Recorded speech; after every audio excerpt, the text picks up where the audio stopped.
everybody. Thank you all very much. You're all very welcome here this evening. McLoughlin is proud to be able to host the launch of Pat McLaughlin's latest novel, The Unbreakable Dream, here in the Long Court. We extend a very special welcome to Pat and Eleanor, to Orla and Shane and the growing family here tonight. I suppose Pat has been in Newcastle West for more than 50 years now, and I suppose the latent Tipperary gene doesn't exert itself unless they're playing Limerick and hurling. I suppose with very little success in recent times, thanks to God. He really has been a leading light and an inspiration to his fellow members of the Desmond Scribblers, and many of them are here this evening. He's a gifted storyteller, and you will realise that, especially after reading his latest novel, this particular novel. It's the best one yet, I think. He has also written beautifully, I think, about Michael Hartnett, and hopefully he'll be able to share some of that with you later on in the evening. I think it's fantastic that for the second year in a row we have some local book launches at Ayrshire. Last year we had Keith McCoy and we had Tom Maloney, who brought most of Broadford down the Desmond Complex on the Sunday. And you'll also be glad to hear, I think, that Keith has published his third novel since, Schizo Peak is the name of it. In a previous life, I think Pat worked with the ESB, and he helped maintain our electricity grid in good working order during stormy times and during the odd power surge, I suppose. Since retirement, he has continued to weave words into an unpredictable fantail of sparks, as Heaney refers to the creative process. And Hartnett also, I think, refers to this in the Maiden Street Ballad, when he's talking about John Kelly, the blacksmith. He says, "I awoke one fine morning down in Maiden Street to John Kelly's forge music ringing so sweet. Saw the sparks flying out like thick golden sleet from the force of his hammer and anvil. And the red horseshoes spat in their buckets of steam, and the big horses bucked and their white eyes did gleam. 1949, I remember the year, the first time I got my new sandals." But that fantail of sparks has struck Pat McLoughlin, and we wish him, and he's only beginning. He's on a great road, and we wish him well, particularly with this launch. I think his popularity and everything is obvious by the crowd that have come out to see him this evening. I think, as I said, his latest novel is proof that he can forge and recreate the conditions. For example, in this novel, on the high seas, as emigrants scan the horizon for a new beginning. This novel it's a powerful read, and for me, one of its main strengths are the focus that it has on the liberating power of education, and also I think it shoots a reverse warning shot across the bows of those who say that Ireland is full. Finally, I love books. The feel of them, the smell of them, and I have to say that this book is beautifully produced. It is beautifully produced, it is beautifully designed by the Limerick Writers' Centre publishing team. It's a credit to the director Dominic Taylor and his team, and I think it's easily seen why they're one of the busiest publishing houses in Ireland at the moment. So without further ado, I would like to call on Dominic, Director of the Limerick Writers' Centre, publisher of the book. Vincent. Hello everyone. Thank you, and big thank you for all of you for coming out here tonight to celebrate the release of The Unbreakable Dream. the brilliant new novel by Pat McLoughlin. I'd like to take a moment to applaud Pat for his remarkable achievement in bringing this book to life. Writing, as we all know, is no easy feat. It's a journey filled with twists, turns, and unexpected challenges. Pat has navigated these waters with skill and determination, and we wish him all the success in his future literary endeavours. The path from imagination to the page is often a tumultuous one. Writers often feel like they're sailing through rough seas, and sometimes they lose their precious cargo along the way. That's where the Limerick Writer Centre comes in, as a reliable and steadfast vessel, ensuring that the creative treasures of authors like Pat safely reach their destination, to publication. For many years, our mission at the Limerick Writer Centre has been to bring the world of books, literature and writing to a wide audience. We firmly believe in the magic of reading, the art of writing, and the transformative power of literature in our lives and communities. Our goal is to nurture writers, support their artistic growth, and foster a thriving literary community. We want literature and art to be accessible to everyone. Whether you're an experienced writer or just starting to explore the world of words, remember that writing is both a craft and an art. The craft can be honed, allowing the artist within to emerge. Our community publishing program, established in 2009, has now brought forth an impressive 154 titles.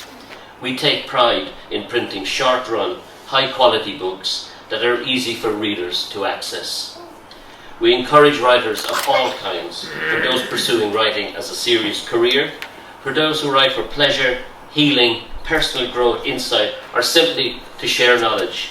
Over the years, our publishing program has produced a diverse range of writing, including poetry, history, memoir, and general prose. Writing is a challenging endeavour, and Pat's journey is a testament to the effort and dedication required. Writers have a unique ability to show us the world from fresh perspectives, reminding us to look beyond ourselves. Tonight, I'm filled with pride as we launch Pat's book, which has journeyed from the trials and tribulations of the writing process to the joy of publication here this evening. Books remain a powerful means of connecting individuals and communities, bridging gaps and fostering understanding. And in the words of Samuel Beckett, words are all we have, and books are a testament to our shared humanity and a bridge to new horizons.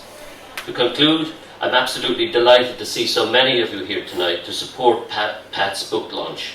Through his work, he has not only shared his talent, but also brought a positive spotlight to Limerick on a national and hopefully in the not too distant future an international stage. So congratulations to Pat once again and to the wonderful literary journey he is on. The novel contains a very, very insightful foreword by Paddy Fulham, and I'd just like to call him now to say a few words.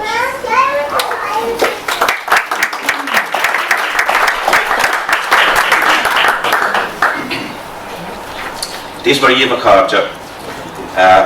It's an honour, and I'm very grateful to Pat for having invited me to say a few words at the launch of his latest novel. In 2018, Pat's first collection of short stories was published, To Weave with Birds. Since then, he has embarked on what can only be described as a remarkable literary odyssey. 45 short stories. I repeat, 45 short stories, and his novel, The Canary in the Mine, have been published, and tonight we have the launch of The Unbreakable Dream. By any set of criteria, this is a major achievement, and one can only reflect on the many lonely hours that were spent compiling this impressive literary output. In addition, Pat took on the challenge of embracing two genres, the short story and the novel. While they are complementary in many aspects, they also require varied approaches and techniques. And for Pat to have mastered both genres, I think this makes him a very worthy member of the Asia family, the learning, poetry and literature family. And I am delighted for Pat and his family that his novel is being launched during Asia McLoughlin Literary and Arts Festival, because it is indeed a fitting and a well-deserved honour.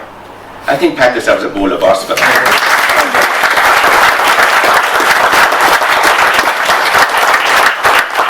As was mentioned earlier, writing is a solitary occupation.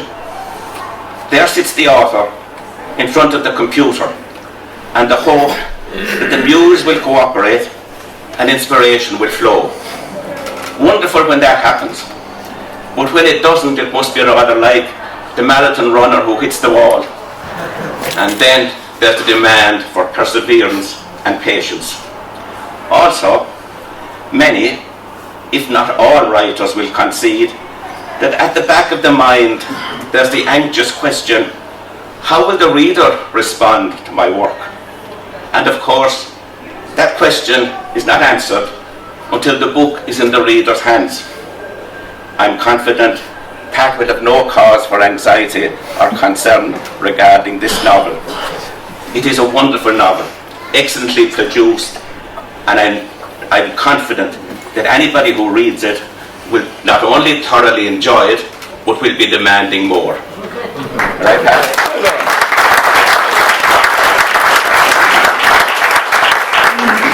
To be successful as an author, one must be a good storyteller. This is a sine qua non. This is an essential attribute. And Pat is a superb storyteller. He has the skill that enables him, through his printed words and pages, to transport the reader to different times and different places. And this ability is a rare gift. His latest novel is set in the second half of the 19th century, and as the subtitle informs us, it spans two worlds, the old and the new, Ireland and Australia, and we know to which category Ireland belonged. As you know, the Ireland of that time was infinitely different to the Ireland of today.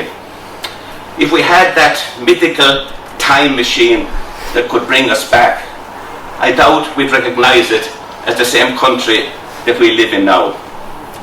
As J.P. Hartley in his book The Go-Between said, the past is a foreign country. They do things differently there. Although by the latter half of the 19th century the penal laws had been repealed, the ethos and the culture that had spawned them persisted. As you know, many people will associate the penal laws with restricting Catholic practices, and of course that is true. But the major objective and the main focus of the penal laws was to ensure that the Catholic majority population would remain uneducated, poor and powerless. And therefore, by contrast, the minority Protestant population would have unlimited access to education and retain their land and their wealth and their power. So when the daughter of the wealthy landed gentry Protestant and the son of the Catholic head gardener fell in love and wanted to spend their lives together, there was going to be turbulent repercussions. If you want to find out about the repercussions, you have to read the book. Pat is a genius at exploring the complexities and complications of human relationships. And in his novel, we'll find prejudice, bigotry, discrimination, intolerance, betrayal, injustice, all leading to misery and the incredible hardship of transportation to Australia. But to balance that, we'll also find love, tenderness, friendship, generosity, humanity, hope, and above all, the resilience of the human spirit and the indomitable will to face adversity and to overcome the slings and arrows of outrageous fortune. Hence the title, The Unbreakable Dream. I think you'll want to find this novel a captivating one. And to conclude, I want to thank Pat for according me the privilege of playing a very small part in his literary endeavours. I congratulate him on the launch of his new novel. I wish him every success in the future. Pat a cara go nairi go gallat ar bóchar na smuinte agus ar bóchar na litríochta. Go míle maith.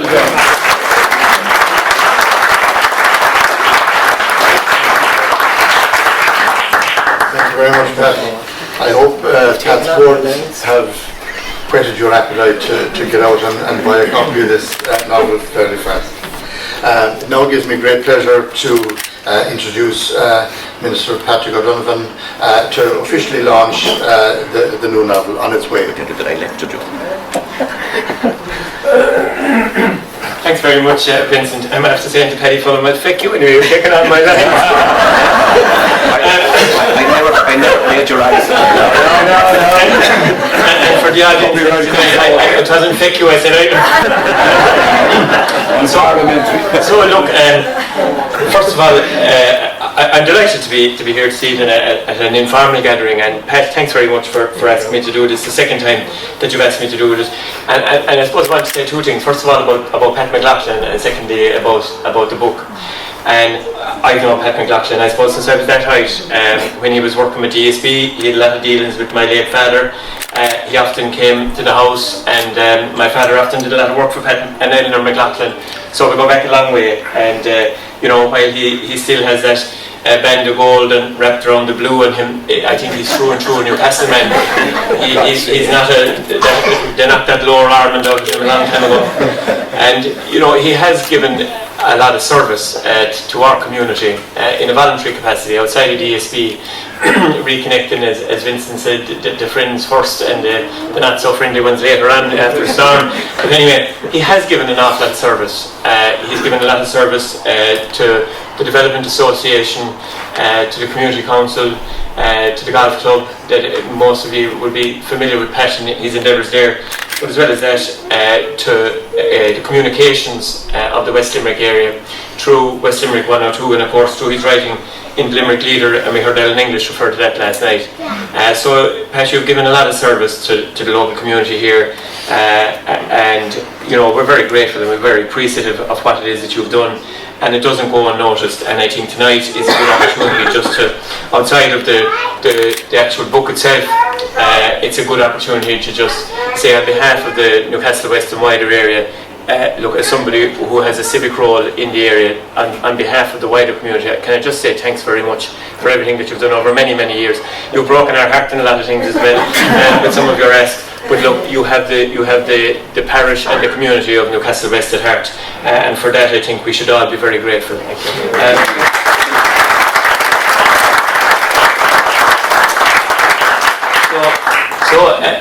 As many of you know, I had an opportunity over the summer, not on a voluntary basis, to do a bit of reading, and one of the books that I read was The Burning of the Great Irish House, and I kind of fell right in with the Unbreakable dream. Thanks, Paddy, for stealing my thunder in relation to where the two books actually collide.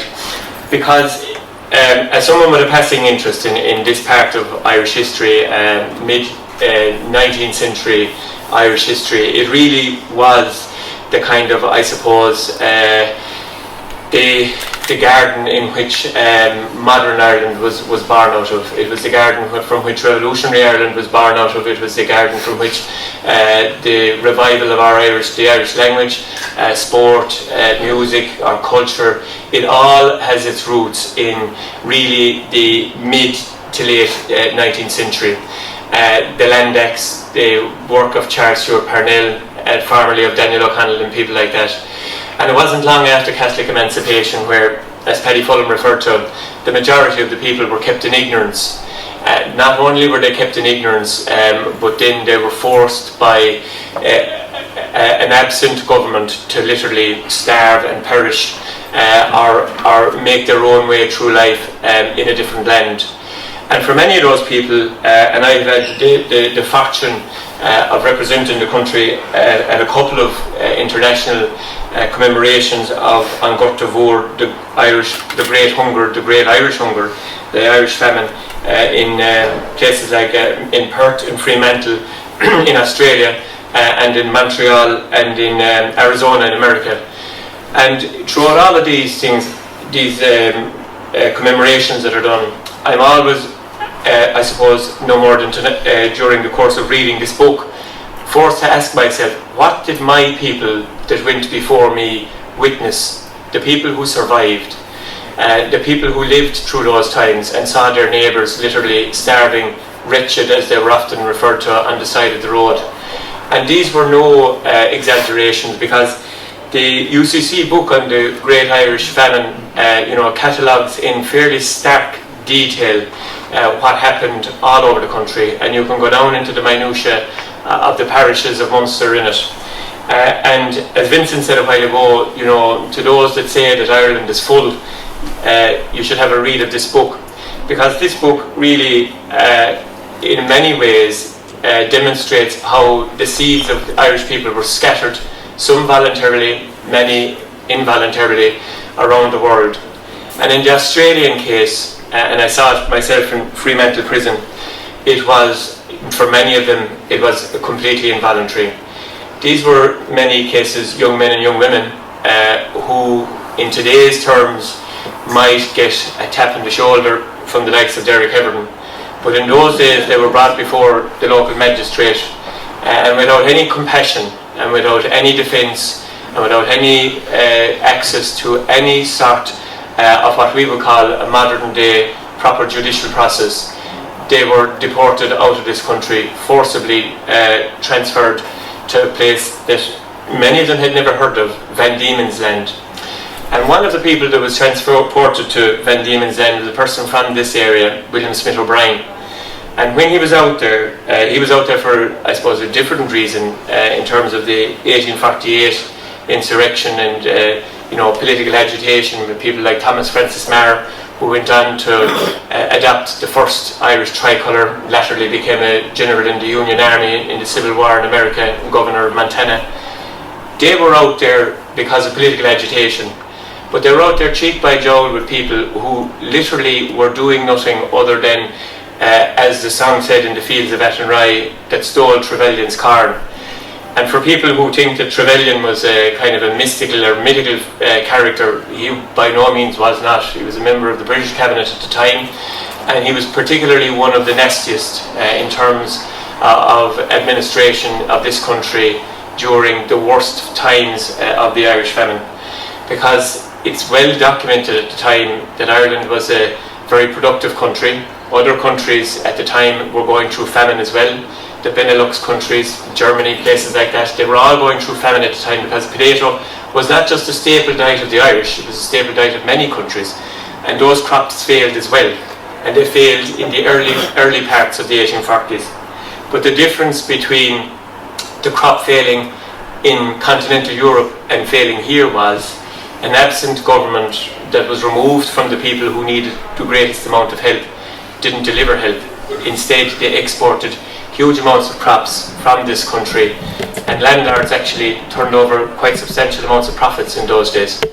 And one of the things that it did was, Ireland had a population of a little over 8 million people at the time, and the largest city in the country had only 100,000 thereabouts. So most of the people lived out in places like this. They lived in as tenant farmers with no rights and no access to anything other than a one-way ticket to either the workhouse. And we know that here in this part of the world, the community hospital that we're very fortunate to have, St. Ida's was born out of the workhouse. Many of them around the country, they are all built off of the same set of plans. You can see them in towns all over the country, and they're very identifiable. A lot of them are gone. But for many of the people, the word transportation was actually a godsend, because they could get out of this place, and they had some hope. As little at all, and the book refers to it, as they'd be fed on the journey of transportation to Tasmania, it was more than what they would get at home. So for an awful lot of people, petty crime was actually their way out of here. And of course for the gentry at the time, it suited them, because it was actually established and stated government policy of the British at the time that reducing the population of Ireland was not necessarily a bad thing in their eyes. And whether we starved or whether we had to abandon the country, to them it really didn't matter, because a number of things were happening that suited him. First of all, our cultural identity was being wiped out. And if you look at the atlas of the Great Irish Famine, this part of Ireland was a Gaeltacht. And I have responsibility for it now. And the Gaeltacht shoved almost the whole way into Limerick City. And at the end of the famine, and towards the latter end of the 19th century, the Irish language had retreated basically to the coast and continued to retreat until the last census, when it started to make a small but welcome incremental increase. In terms of our fate, while we had been given grudgingly Catholic emancipation in 1839 thanks to the work of Daniel O'Connell, the reality was that if you suppressed the population so much, there wasn't going to be a whole pile of them in many cases that were going to be able to celebrate this fate publicly, and particularly in some counties where the established church was the church that was the majority. And in those cases, the people were utterly abandoned. We often hear about, the Irish famine, and this book refers to, and I'm wondering where is it an estate in County Tipperary or is it an estate in Limerick? But we often refer to the famine, I think, in the context of the lens of our own locality.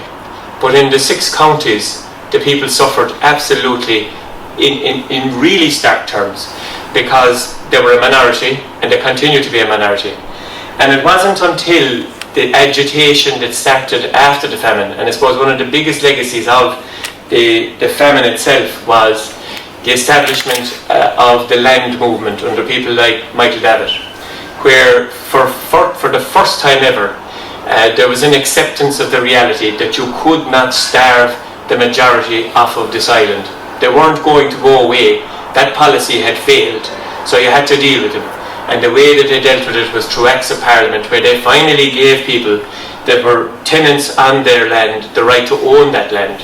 And it was from there, because being a landowner was critical to becoming a voter, that we finally got the situation where the glass ceiling was broken through and the Irish nationalism, passive Irish nationalism, got a voice in which an awful lot of the improvements were made in the latter part of the 19th century and into the early part of the 20th century.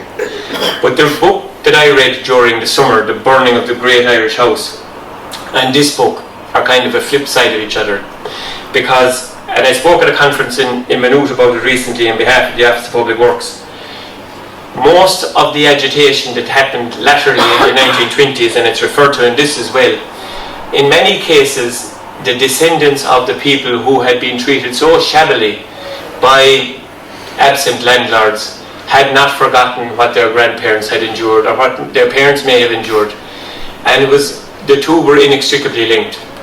And that sense of wrong that was committed to so many people was really, I think, came to boiling point in the Rising and latterly in the War of Independence.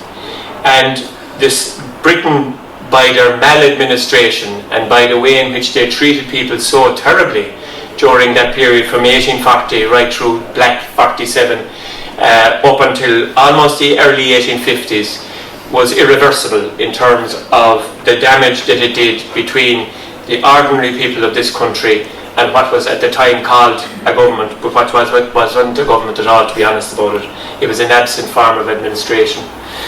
And even in this part of Limerick, I'm reminded that when I was in Australia, the Premier of the state of Western Australia showed me at the time documents relating to what was called the Earl Grey scheme. And Earl Grey was Prime Minister of the United Kingdom at the time, and there was an active scheme to transport young Irish girls to Australia during the height of the famine in a hope that it would help to build the population. And of course, we know that the convicts as well, referred to in this book, they were also in part due the future population rise that Australia enjoyed.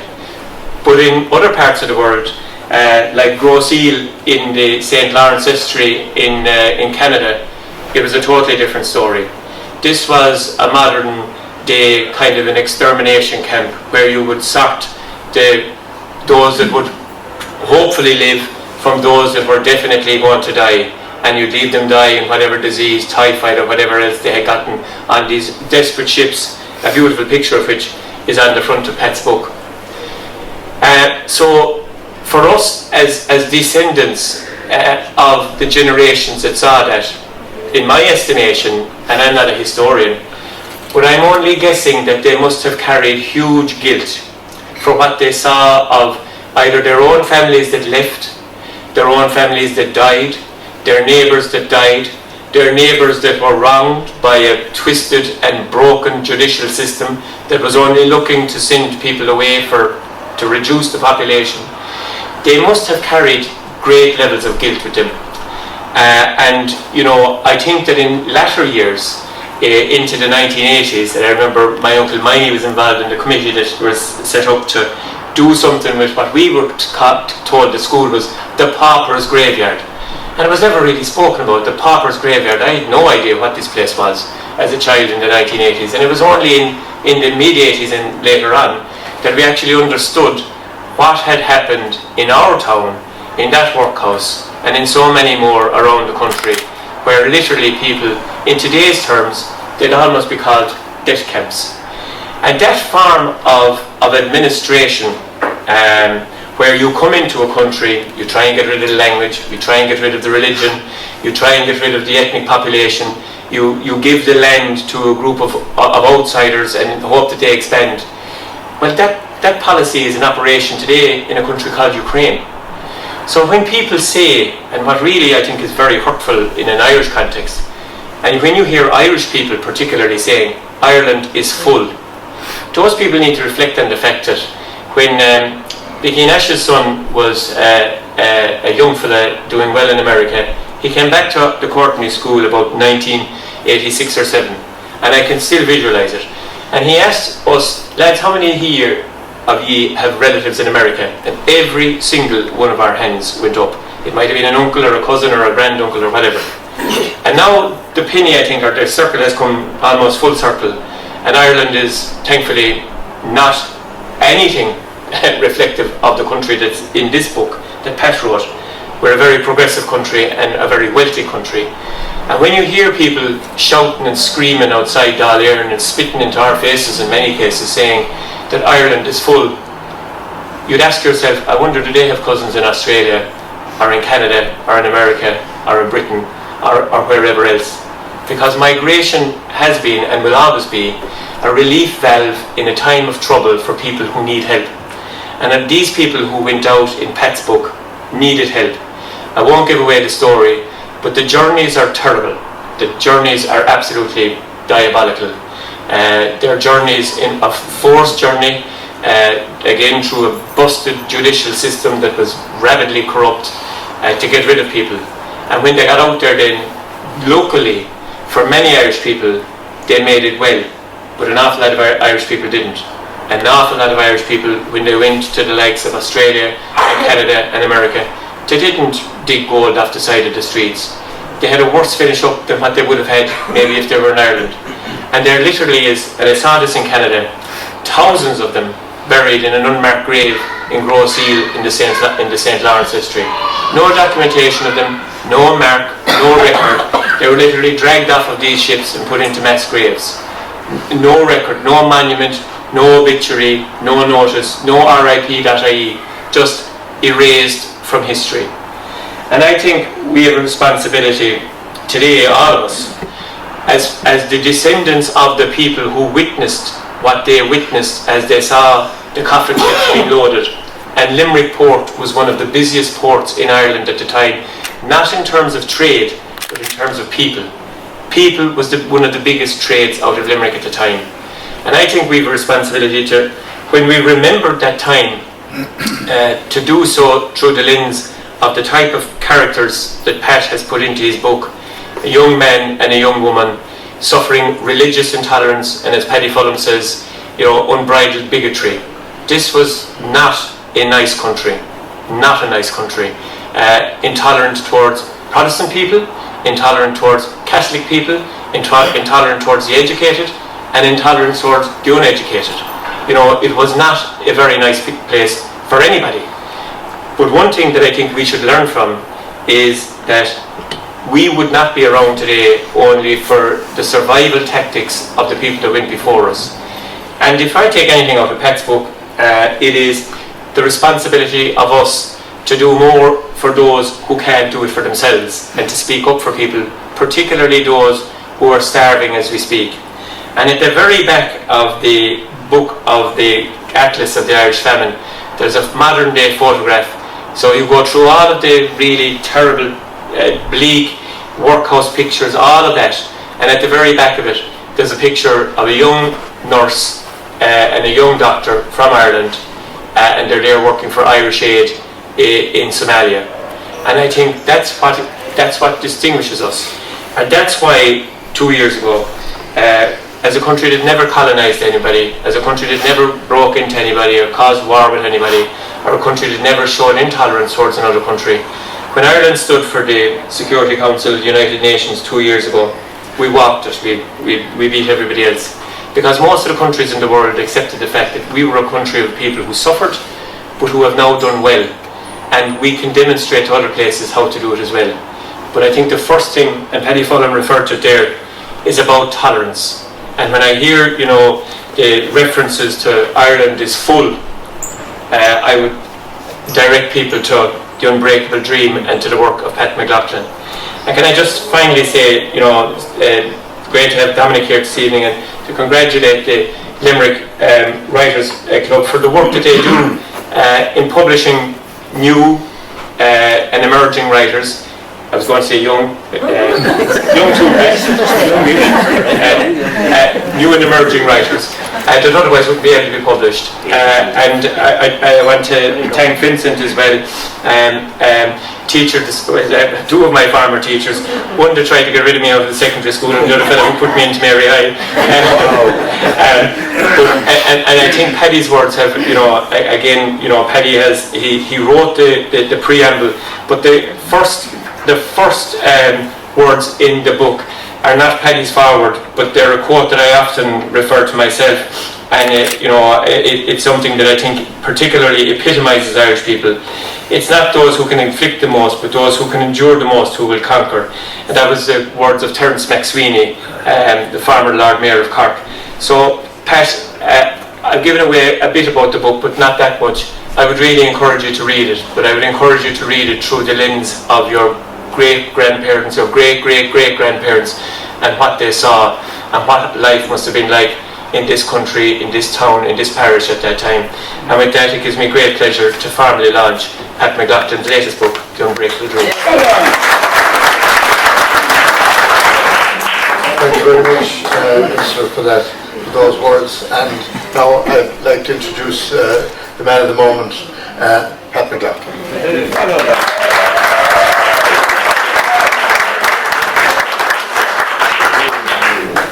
Thanks very much, Vincent, and thanks to the previous speakers for all their kind words. I suppose Patrick mentioned, the Minister mentioned my contribution to Newcastle West, but I have to say that Newcastle West has been very good to me. I'm here 51 years, and I was only thinking about it earlier today. I arrived with my long hair, psychedelic shirt, flared jeans, and they accepted me. And what was even worse, I was from Tipperary. They're very tolerant people in another funny thing before we start, one of my golfing buddies, who is always hopping balls to me, he said, "You have another book written, Pat? Oh, you have another book coming out," that's the way he put it. And I said, "Yeah." He says, "Who wrote it for you?"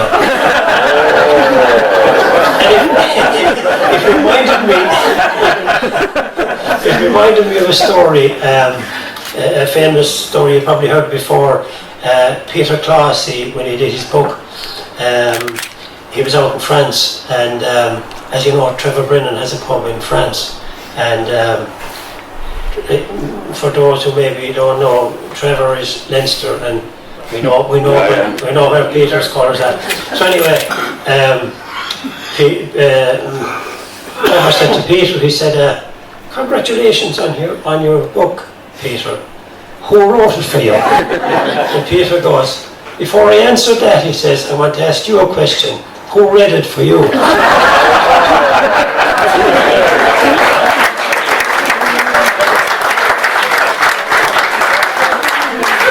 So,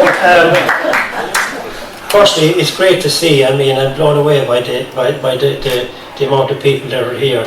And I know people have travelled from far and wide, and probably not the best time of the day, but you know, you made it through traffic and rain and all the rest of it. And I can see some of my friends and loyal supporters, some of my fellow scribblers, my fellow golfers, and some of my former ESB colleagues. And another kind of thought occurred to me about Newcastle West. When I worked in the ESB, I had numerous, well, I won't say numerous, I won't be boasting, but I had a few opportunities to leave on promotion and go elsewhere. And I duly turned them down. Now, it didn't go down well in HQ, as my ESB colleagues will know. But on one of them I had kind of worked on my family, and Shane, my son, completely ruled it out. And my daughter was going on one condition, that she got a pony. Now, it was going to be an expensive move, and a pony isn't something you can put on your expenses sheet. So anyway, and I see some people here also from the Bridge Club, so great representation of all the different organisations in town. And you know, as Paddy mentioned, when I'm writing a story of any short story or novel, I'm always conscious of my readers, and you know, the thought of you good people, you know, poring over my writing and listening through your eyes to the message I'm trying to deliver always fills me with gratefulness and appreciation. And you know, sometimes when I'm writing a sorrowful piece, or maybe a very joyous piece, I kind of can feel the emotion. And I suppose it's a surreal experience when somebody rings me or stops me in the street and says, you know, referring to those pieces, they said, you know, I was in floods of tears when I read those, you know. So it's I don't know, it's the power of words, as our speaker said, and you know, the way words can affect people. And of course, look, I get great encouragement from you all, and people stopping me in the street and sending emails and making phone calls. You all know who you are, I won't mention any names. So I suppose it might sound a little bit silly, but I feel it's kind of a subtle bond with my readers. I don't know whether other writers do that, but and in particular the ones I know. And you know, when one of my perpetual readers moves on, as many have done since 2018, I always experience an added sense of sorrow and loss, and none more so than with Sheila O'Regan, who was MC for my first two books, and she was a great supporter, and sadly she passed too soon. And I'd just like to remember tonight as well Denny Hartnett, brother of Michael Hartnett, who passed away a few weeks ago. And look, he was a lovely man and always had a smile on his face. And so, you know, there's always... I was looking through a photograph of the launch in 2018, and I was kind of shocked by the number of people who are no longer with us, including some of our own family.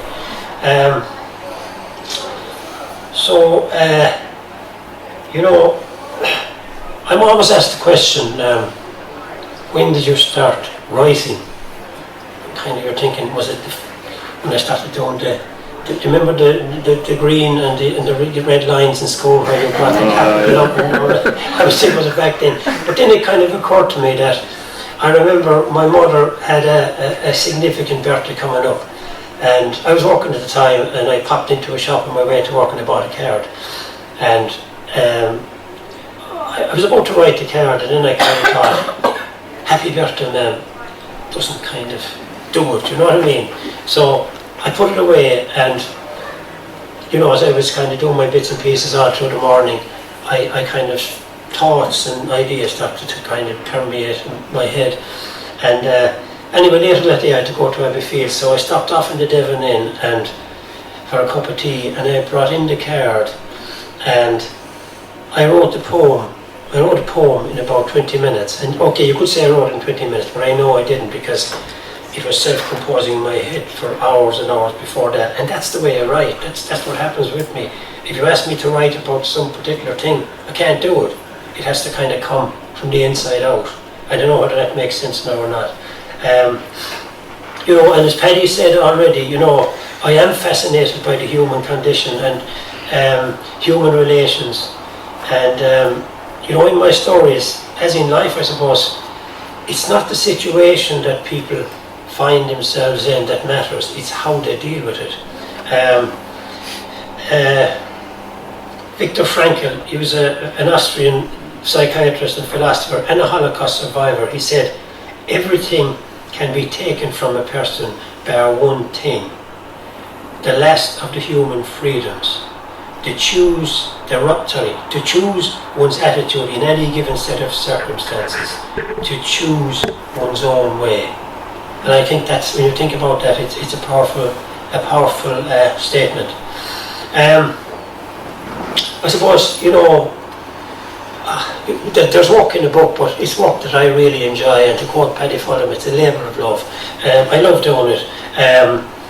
I'm not the most comfortable up here, but when I'm sitting down in front of my laptop, I'm in second heaven.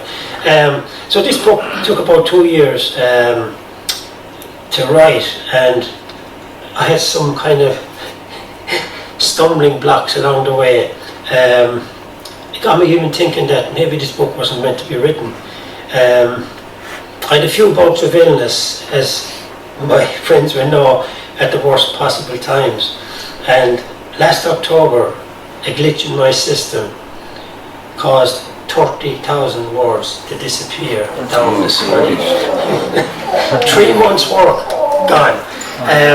And to be quite, I know I spoke to Paddy at the time, and I was saying to Paddy, Paddy, I just can't write anymore. Paddy said, no, you'll get there. And to try and go back, you know, when we were in school as well, if you misbehaved, you might get a few lines to write. But this was the equivalent of writing 3,000 lines. And not only that, but I've this kind of I don't know what you'd call it, a weakness or a strength, I don't know, but when I put the stuff down on the page, I let it go. I'm trying to recall it, and it was very, very difficult. Anyway, as my family will know, recently I got chatting with a cousin who, perhaps in a conversation, she said, you know, are you still writing? And I said, yeah, I am, yeah. And she says, what are you doing? And I said, well, actually, I'm hoping to launch my novel in about 6 weeks' time. And when she asked me what it's about, I went on to explain that it begins in Australia, you know, with a quest by siblings, Greg and John McDonald, to trace their forebears. You know, the search included a DNA test and resultant email. And you know, it's sobering to think that, you know, we bang off an email now to somebody in Australia. We could have a reply in seconds. Whereas if you go back to the mid-19th century, it would take a year to get a reply to your letter, because that was the amount of time it would take the ship to make the round journey. So you could, the way things have moved on, and it's my grandkids wouldn't know anything about that. So yeah. So anyway, the email and the result of the DNA test acted as a catalyst for discovery, and it highlighted a trail that led to a large estate in Ireland, Castlebriar. It's not meant to be. You can kind of place it anywhere. You know what I mean? And the relationship, as Paddy said, between Johnny and Walker. I think Paddy summed it up very well in his eloquent preface. You know, following a set of circumstances which readers will discover to themselves, Gus brings his only child, Johnny, to his place of work on a regular basis. It is here that Johnny comes in contact with Penny, the daughter of the wealthy estate owner. Like all children, they play and have fun, but there's a dramatic change in Johnny's life when Penny teaches him how to read. And Vincent mentioned that, you know, the education and how important it is and that.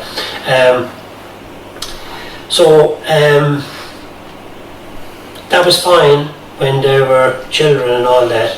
But as the years rolled on, this newly acquired skill deepened their relationship, and what began as a childhood friendship blossomed into adult love. While the former relationship was just about tolerated, this new situation was unacceptable about Gus and Penny's family. So again, you know, we might think that, you know, the landed gentry were against it, but Gus, Johnny's father, could see the dangers, and he was totally against it as well. But they weren't for listening anyway, and so Penny's brother William was determined to use any means, legal or otherwise, to end this love affair. However, the couple continued to have clandestine meetings, and when these were discovered, the consequences proved to be calamitous. And Paddy, he had mentioned already, he mentions the slings and arrows of outrageous fortune, and certainly they suffered those in a big way. So anyway, I explained roughly what the story was about to my cousin. And when I finished, she asked me where the plot had come from.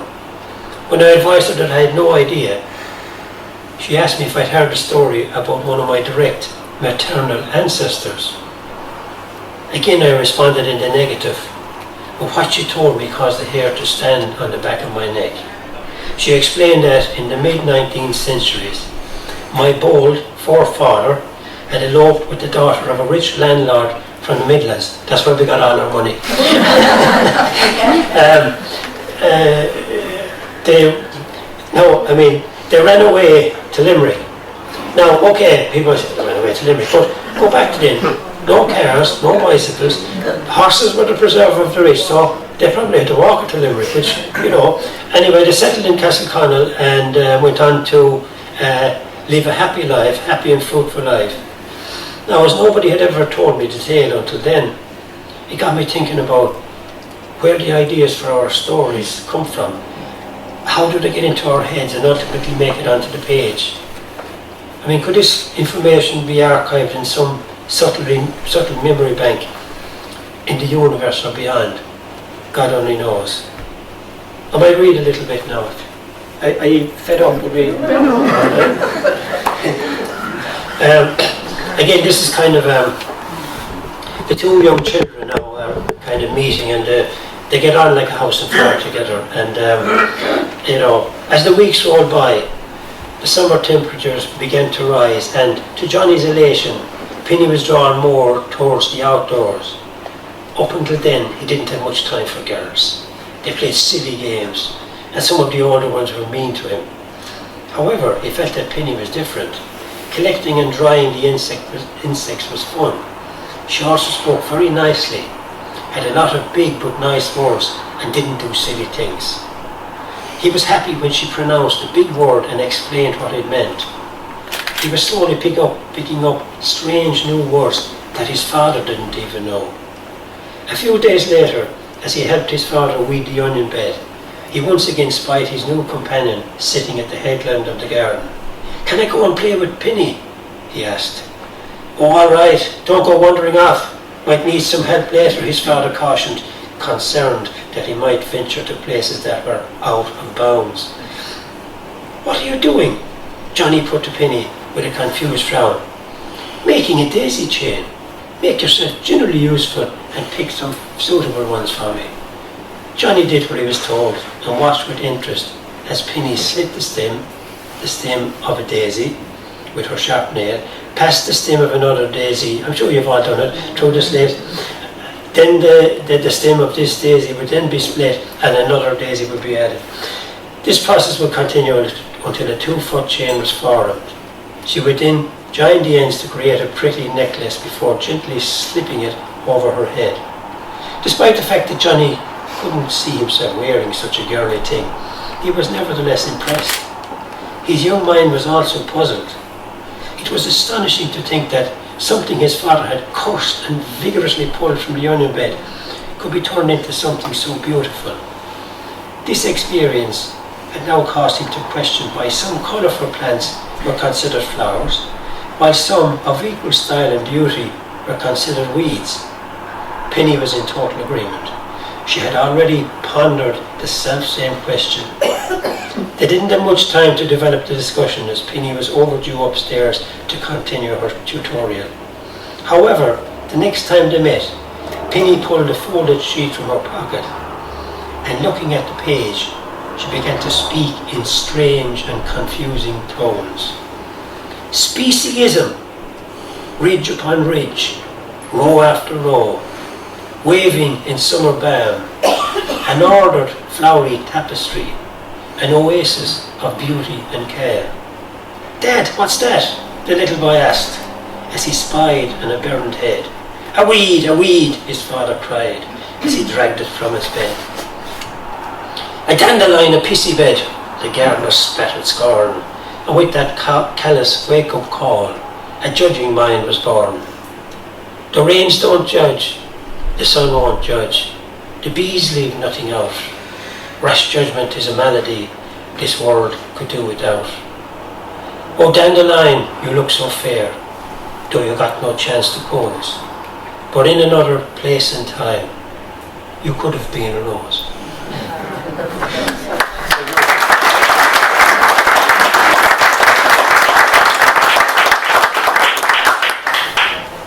Now, I think it's time now to thank a few people. I would like to express my sincere thanks and appreciation to the following. To Minister Patrick O'Donnell for taking time out of his busy schedule to do me the great honour of launching my book. As he said, I think it's the second one. It's great. You were third. It's great. It's great to see you back in town and back to full health again. I know you got a little scare during the year. I would also like to thank you for his kind and flattering words. They were very much appreciated. I'm sure my grandsons Darren Gavin are probably wondering who he was talking about. To Dominic Taylor of the Writers' Centre for his continued support, editing, validation and publication of my work. I have benefited greatly from the wonderful creative writing courses under the skillful tuition of poets like Ron Carey and Madge O'Callaghan. Without Dominic and the wonderful team at the Limerick Writers' Centre, this publication and others would not be possible. To Lot Bender for her unstinting support, masterful design and thought-provoking graphics. Through her creative magic, she has captured once again the concepts of the title and contents and raised them to a higher plane. This is her work is fantastic.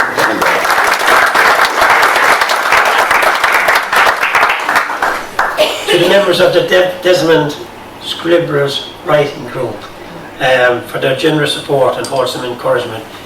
They're here tonight in force. You know, it's always what let's say rewarding and you know, thought-provoking. Their poetry and prose. It's always enriching and rewarding to be involved in it, and I've learned so much from them. To my wife Eleanor, my son Shane, daughter Orla, my son-in-law Connor, and my two grandsons Gavin and Daria, who continue to support, teach and inspire me. To the McLoughlin family in the USA for their kind comments and ongoing generous support. The book is actually dedicated to Jack McLoughlin, who lives in America. His father and our grandfather and granduncles and all, they were up to their neck in the troubles and all that. We won't go there. But so he passed away sadly this time last year. But he was an amazing man. He was an inventor and a philanthropist. He did terrific things in his life. To the wonderful local historians who have taught me so much about the rich history of West Limerick. To the people who have touched and shaped my life, and to those who have unknowingly inspired me through thought, word and deed. I am also blown away by the generosity of spirit of the gifted and talented people who are always willing to impart their knowledge. And last but by no means least, to the Asia Committee and Vincent is here tonight for including me in their impressive programme. I feel honoured and privileged to have my name included with the great poets, writers and performers who will continue to grace the various venues with their presence over the coming days. And I attended a most enjoyable talk by Michael Harding earlier. I mean, you could listen to him all day. I mean, it was just unbelievable. The hard-working Asia Committee, in association with the Arts Council and with Limerick City and Council, have kept the name and achievements of Michael Hartnett alive through thick and thin. They deserve a bowl of us.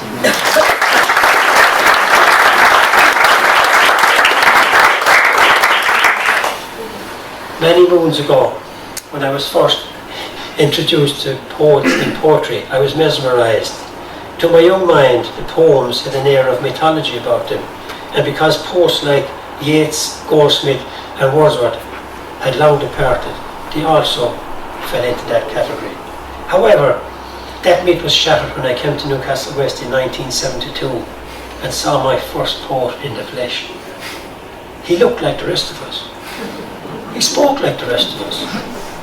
He was drinking a pint of Guinness like the rest of us. He was human like the rest of us. He was, of course, Michael Hartnett. Years later, I was proud to have been involved in the erection of a statue to the great man. I had attended the Listowel Writers' Week in 2009 and had left the Listowel Arms with a bounce in my step. I had just listened to an amazing talk about Michael Hartnett.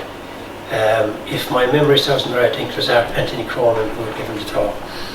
As I approached the square, I was faced by a bronze statue of the great John B. Keane. Slowly, an idea began to creep into my head. Could we do the same thing for Michael Hartnett in Newcastle West? Trust me, the fanciful idea was the easy part. The logistics of delivering the finished product would be the difficult bit. Make a long story short, I raised it at the next Community Council meeting, where the proposal was wholeheartedly embraced. The wheels were now in motion, a site was identified, planning permission was sought, funding was secured from West Limerick Resources, and in April 2011, a bronze statue of Michael, designed and delivered by Rory Breslin and unveiled in the square by poet Paul Durkin. Just to point out, Seamus Hunt was chairman of the Community Council, and I have to say Seamus has done Trojan work for this town. Seamus, you won't mind me saying that you're my role model. The whole thing went through like Paul Durkin in his address said, "What a wonderful way to commemorate Michael Hartnett. To plant a bronze reincarnation of him in the town square, the very middle of Newcastle West. I want to salute the Community Council. While other towns dithered and procrastinated, you had the vision and courage to commemorate a man of words. You should be proud of yourselves for having undertaken such a mighty task." And you know, that was all down to the Community Council and with other work involved. So, you'll be glad to know we're nearly there. For the unveiling, I put together a few verses, and it's called Hartnett Unveiled. "You're in Hartnett country," the bronzeman said, "and that there's Maiden Street. Give a call to Eddie Lynch. He has porters sweet. He supped with kings, he supped with bakers, pious men and good name takers, men from Barna and the Coombe. He never snubbed the village fool. He looked east and he looked west, gazed on nature's nurturing breast, walked in stillness, observed the trees, raised his bairns with the birds and the bees. He wrote of love and isolation, with honesty and dedication. Poets by nature controversial, Michael's thoughts were universal. A poem for Neil, a poem for Lara, thoughts of loss and human trauma. He honed his craft with style and grace, a legacy for the human race. He was a light in the window, a rock upon the shore, a wounded otter in the Yarra, a fox in Inchicore.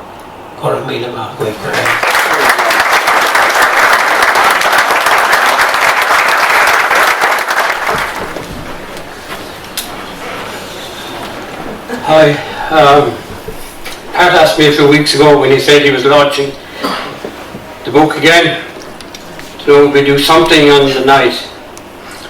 Now, I'm afraid the stuff that I do is more suited to late nights in pubs when people have been slightly inebriated. But however, Pat said, we did it last year, Pat said it was okay, and he said it would be okay for the Tipperary crowding edition. So, I suppose, have you noticed with sportsmen recently, hurlers, footballers, rugby players, soccer players, they usually have a bandage round one of their hands, and on it they'd have some prompts of what they want to do on the field, or probably upset their opponent. I suppose if I was to put one of those on my hand tonight, I'd put the word shampoo. And you might all ask, why would I be looking for shampoo? Because a friend of mine, a businessman in town, we were out one night in company, and there was some words were said by someone that didn't go down well. And I turned to my friend and I said, that shouldn't have been said. And he said, yeah, you have to know your hair and know your shampoo. In other words, know your audience and know what you're giving them. So I'm going to tell you a short story. It's about 3 or 4 minutes long. It concerns a good friend of mine in my own head, a man called Hughie the Feather. Now, anyone who has been to Northern Ireland or the border areas, people who are christened Hughie automatically become known as Hughie. Or if you're over in the Derry area, you become Shuey. But Hughie, anyway, by the name of the Feather, he was a bit light. So in the town of Belturbet, there lived a man by the name of Hughie the Feather. Hughie wasn't the sharpest tool in the box, but there was no harm in him. And Hughie came in to work one Monday morning with a big shiner up on him. You know what a shiner is? A black eye. Jesus, Hughie, says I, what happened just? I've just time, he says. Jesus, for you, Hughie, I'd make time. He says, I went into Mass yesterday morning with Mammy and Daddy. Hughie now is 42 years of age. He's going to Mass with Mammy and Daddy. He says, I was inside in Mass with Mammy and Daddy. I was in between the two of them. And who came into the seat in front of us? Only the McLoughlin one. She's walking in Dublin and she was down for the weekend. And you remember the fine week we had at the beginning of June? Well, the weather was like that. And she had this muslin dress on her.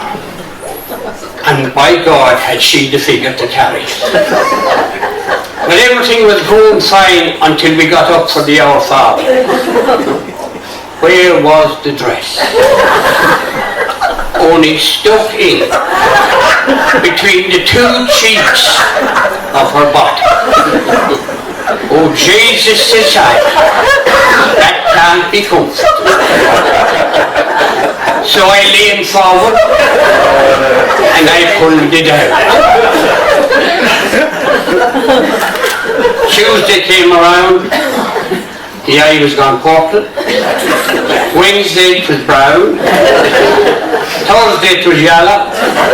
And by Friday it was nearly back to normal. Everything going fine. Except Monday morning, Huey came in with a bigger shine on. Jesus, Huey, what happened this time? Wait till I tell you. Went to Mass again yesterday with Mammy and Daddy. And true to form, the McGranity one came into this area. The weather hadn't got had stayed as good as it was the previous week. And she hadn't the same dress on, but she had a matcher for it. But who came in at the other side of Mammy and Daddy? Only the Yo-Yo Murphy. Now, the Yo-Yo Murphy is a family name. And they got the name because from about this time of the year, around the month of October until the month of March, they'd have the two finest candles that you ever saw coming down from the nose. Would start above here and to be going down fine, to be progressing down to the, and just when to be about to fall over the edge, they go, hence the name the Yo-Yo. So anyways, everything was going fine. We came to the Our Father. She got up again. Where was the dress? Stuck in between the two cheeks.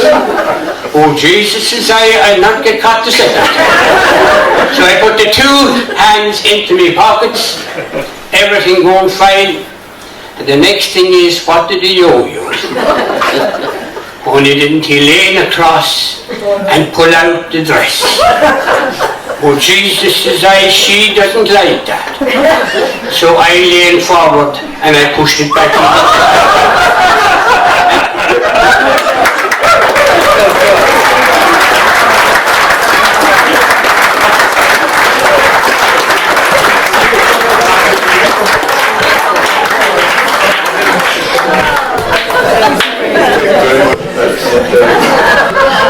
I think we need that, and I think that's what age show is all about. Now, so that brings our proceedings here this evening to an end. I just want to remind you, if any of you are still interested in Friday is still not over. Our headline event this evening is across the way in the council offices, Orasivrian, and we have Anne-Marie Nicaron, great poetess from Donegal, and we have Paddy Bush, who is a former winner of the Michael Happy Poetry Award, and they're going to be joined by Steve Cooney, who's going to do some brilliant music as well. So if you're interested, you might, and you still have the energy left, you might drop across. So thank you very much, and congratulations to Pat. Book is for sale down here below, and I hope you all enjoy a copy of it. Thank you very much.